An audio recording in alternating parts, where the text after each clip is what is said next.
बहुत बुरा फंस गई ममता बनर्जी। टीएमसी सरकार में गायब हुए 2.29 लाख करोड़ रुपए। नमस्कार, मैं हूं आपके साथ आयुषी गुप्ता। बीजेपी सरकार सीएजी रिपोर्ट विधानसभा में कर सकती है पेश। पश्चिम बंगाल विधानसभा चुनाव के बाद लगातार राज्य में हलचल मची हुई है।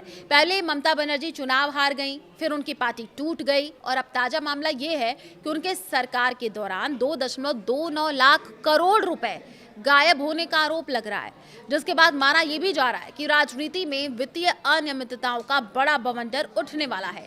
मीडिया में छपी खबरों के मुताबिक बीजेपी सरकार अब विधानसभा में पिछले 4 सालों की लंबित सीएजी ऑडिट रिपोर्ट पेश करने की तैयारी कर रही है। ये मामला सीधे तौर पर साल 2011 से 2020 के बीच खर्च हुए 2.29 लाख करोड़ रुपए के उपयोग प्रमाण पत्र यूसीएस से जुड़ा है, जो अभी तक जमा नहीं किए गए हैं। अब आपको समझाते हैं कि पूरी बात क्या क्या है। तो पैसों का हिसाब ही नहीं दिया गया।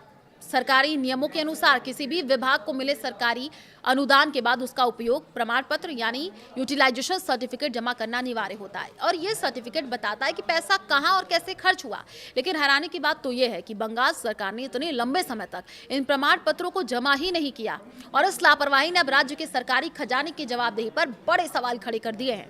पहले विपक्ष में रही बीजेपी इन दिनों राज्य में सरकार चला रही है। अब बीजेपी का आरोप है कि इतने बड़े फंड का बिना हिसाब किताब के खर्च होना सरकारी नियमों का खुला उल्लंघन है। पंचायत और शिक्षा विभाग सबसे ज्यादा संदेह में है।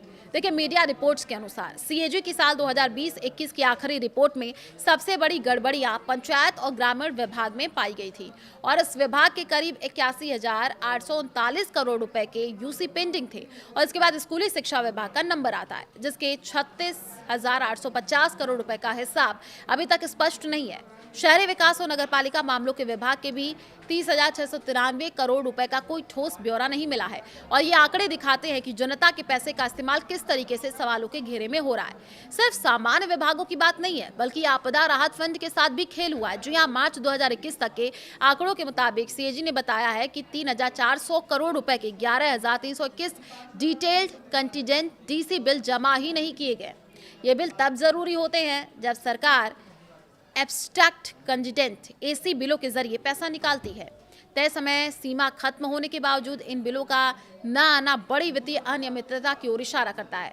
बजट सत्र में मचेगा सियासी घमासान। अब बीजेपी सरकार 2021-22 से लेकर के 2024-25 तक की उन रिपोर्टों को भी सदन के पटल पर रखने जा रही है, जिन्हें पिछली सरकार ने छिपाए रखा था। आने वाले बजट सत्र में इन रिपोर्टों को पेश होते ही ममता बनर्जी की सरकार के आखिरी 4 सालों की कार्यशैली पर कड़ा प्रहार होना तय माना जा रहा है। प्रशासनिक हलकों में ये भी चर्चा तेज हो गई है कि क्या ये रिपोर्ट केवल कागजी कार्रवाई तक सीमित रहेगी या फिर इनके आधार पर कोई कानूनी कार्रवाई भी शुरू की जाएगी।